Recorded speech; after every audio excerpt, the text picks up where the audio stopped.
In this class we want to talk about the Human Relations School of Management, and in particular we want to talk about what's known as the Hawthorne Studies.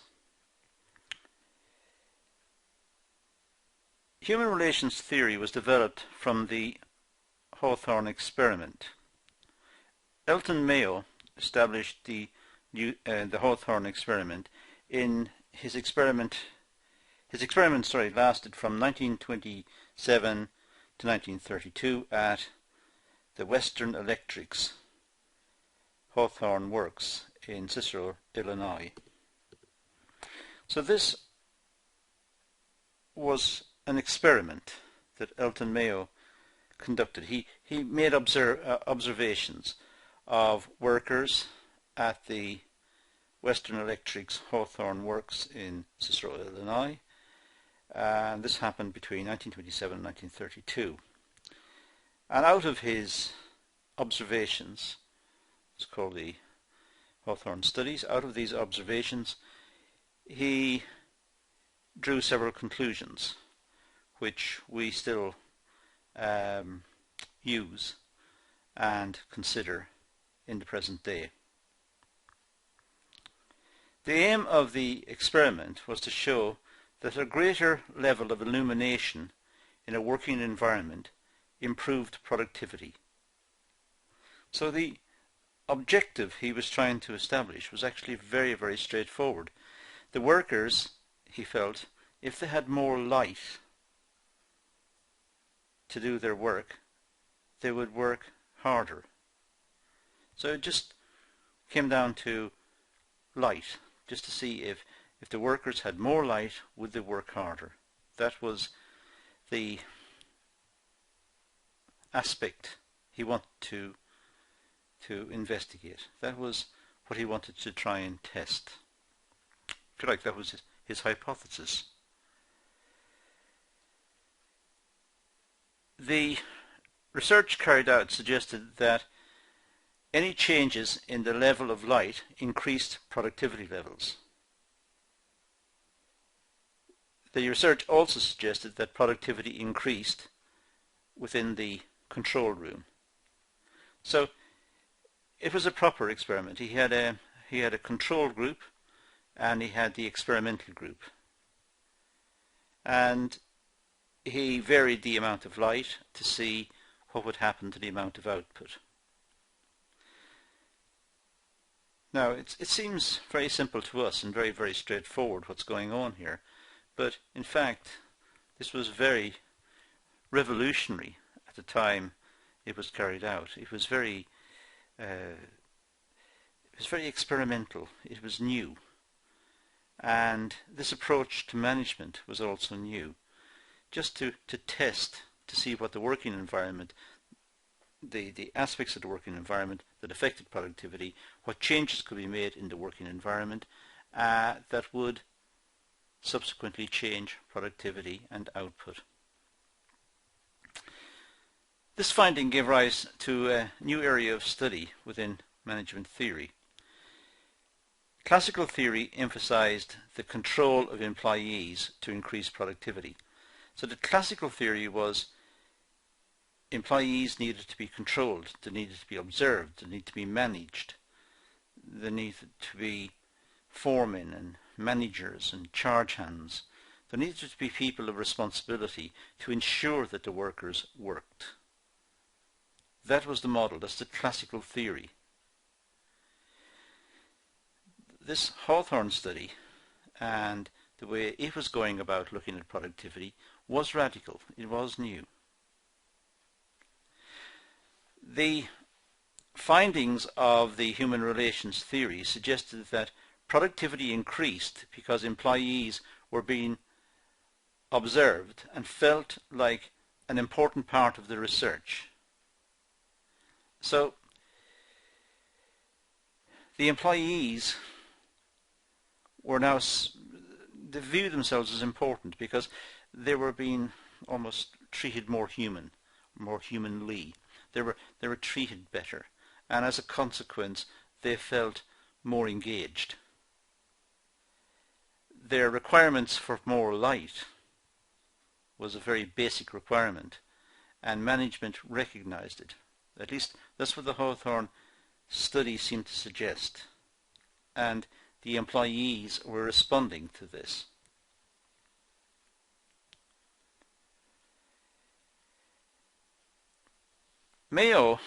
Elton Mayo, extended the research by looking into the effects of fatigue and boredom and how these affected productivity, and also looked at these factors, how they could be controlled through rest breaks, work hours, temperature and humidity. So now Mayo had moved the experiment, moved the study from just looking at light, the impact of light on productivity, to looking at how fatigue and boredom could affect productivity, and also on how rest breaks, working hours, and how the temperature and the humidity in the working place, how all of these factors could affect productivity. So the study had widened out. He separated 6 female workers from the assembly line and supervised them. He enabled them to work under friendly conditions. Their aim was to assemble telephone relays. So these 6 workers assembled a telephone relay. He took them out from the rest. They felt important, of course, by him doing that. And they felt it was a friendly environment. It wasn't one that was being controlled by perhaps managers or line managers who were keen to show that they were doing a good job and perhaps not being very kind to the workers.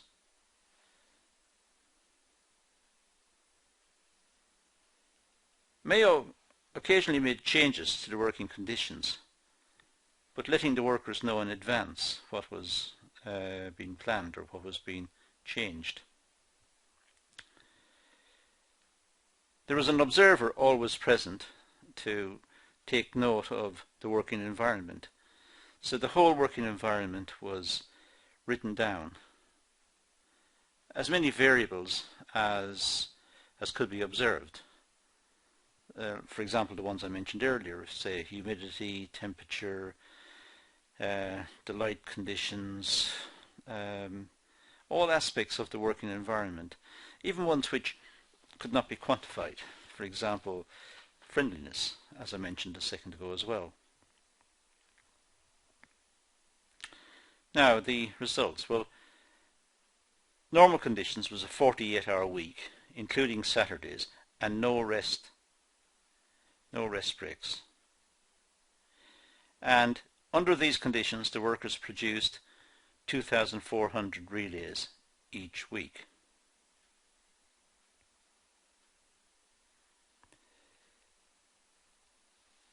They were then put on piecework for 8 weeks, and output went up. Piecework means they got paid by each one they produced. So they weren't paid on a weekly basis, they were paid on the amount of work they produced, and as a consequence they worked harder. So output went up. Then Mayo introduced 2 5-minute break periods, including morning and afternoon. And these 5 minutes, this experiment lasted for 5 weeks, just to see what was likely to happen there. Output went up again.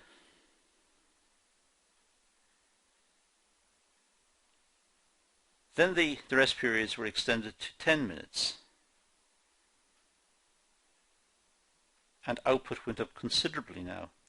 So it went up from 5 minutes to 10 minutes, and with the rest breaks the workers were more refreshed, and the day was broken up more, and they felt better, and output went up, and it went up considerably when it was a 10-minute break. A 6 5-minute break was introduced. Output fell slightly, and the workers complained that their workflow was interrupted too much. So too many breaks was bad. There must be an optimum, therefore. Too little was bad, and too many were bad, so there must be an ideal amount. So the workers objected to too many, because their workflow was being interrupted. So the return to 2 rest periods, now with 1 hot meal supplied by the company free of charge. Output went up. So the workers felt some sort of relationship with the business. They empathized with the objectives of the business, perhaps. So output went up. They had rest breaks, 2 rest breaks of 10 minutes. They had a hot meal supplied free of charge by the company, and output went up. The workers were dismissed at 4:30 rather than the usual 5 p.m. shift. So now they were let off at 4:30, and output went up again. It seems like treating the workers well led to increased output. When they were dismissed at 4 o'clock, output didn't change. So output stayed the same.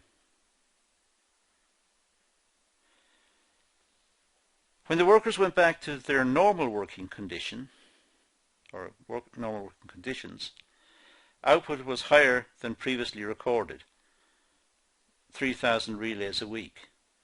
So having gone through the experiment for several weeks, say 5 weeks, when they went back to their normal working conditions, output didn't fall back 2,400. It stayed at around 3,000. This was caused by a greater commitment to the team and more involvement with tasks. There was a better working climate. So the workers related more to the business, and even though they were gone back to the original, they felt more of a relationship with the business, so that output didn't slip all the way back. Now the results of this, well, Mayo discovered that production increased despite any changes he made. Productivity still increased even though Mayo cut out the breaks and the workers had to go to work longer hours. The workers had formed a social environment at the workplace. You see, the 5-week period in which the experiment took place enabled the workers to get to know each other, to perhaps get to know the line managers, get to understand the business, and that the business was perhaps a caring business. So they had formed relationships with the business and with other members of the team. So they had more commitment. He discovered that employees are motivated by much more than economic self-interest. So to get people to work, economics is just one part. The amount being paid is just one part of the motivation. There are many other factors.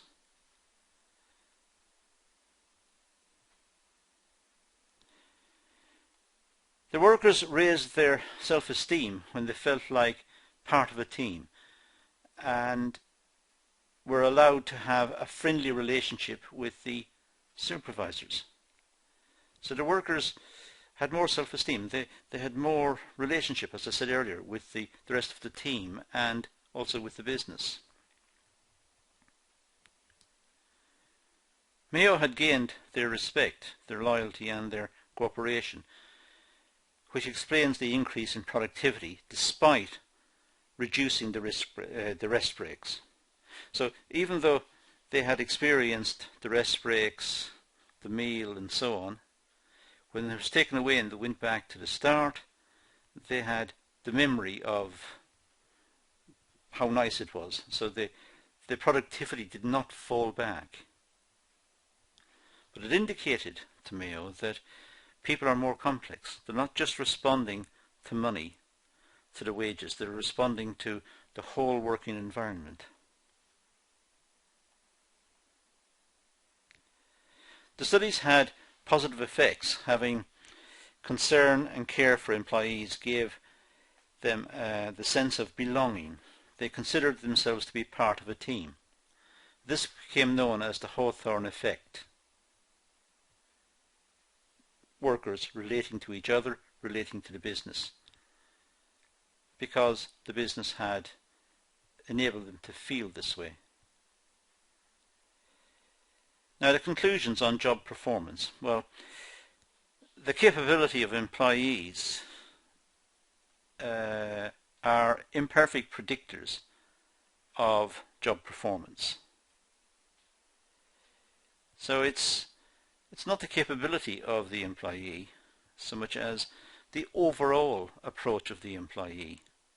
Some employees may be capable of doing a lot more but don't do it because they are not motivated to do it. Some employees may have little capability but they try hard because they relate to the business, or they relate to their fellow worker, or they relate to the supervisor. Informal organizations affect the performance of productivity. Informal organizations are more flexible. They may be seen as more friendly. The line managers are more friendly to the workers, they're more supportive, and that may affect productivity. The workers respond by trying harder.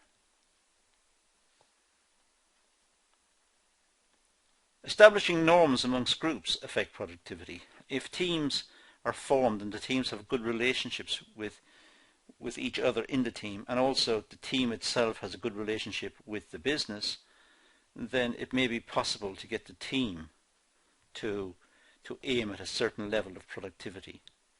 And all the members of the team, not wishing to let the team down, will work harder to try and achieve that goal as well.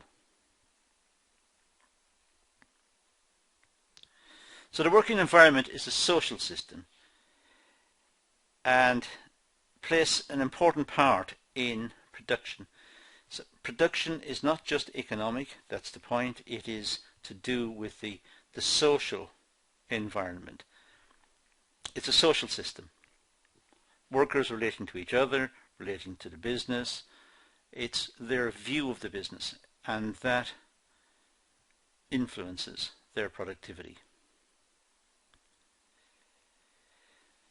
Having informal groups allows more control over employees.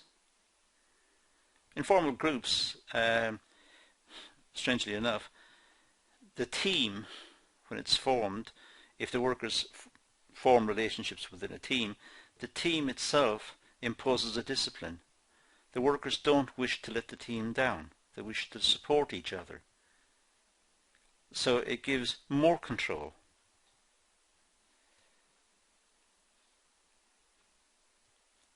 The experiment showed that organizations are not just technical economic systems, but social systems.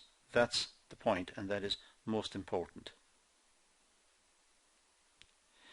The disadvantages of this approach. Well, Mayo only focused on motivation from informal groups. He didn't widen it to look at different types of groups.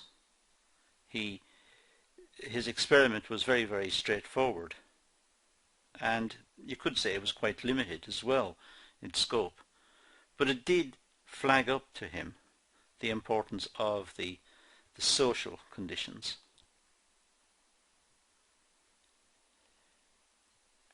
It doesn't consider learning capabilities and reflection aspects. People do learn. They learn by doing. They become more skillful, more adept at doing jobs, having done the job over and over many times. Admittedly, they become bored when they work at the same job or the same task over and over. So there are advantages to working on the same job, increased skill. There are disadvantages. It's dehumanizing, or many tasks like that are dehumanizing. So Mayo needed to really ideally look at those. And when people tried to reproduce it, there was mixed messages. But I think there was a very wide acceptance that now it was understood that money was just one of the motivators in work.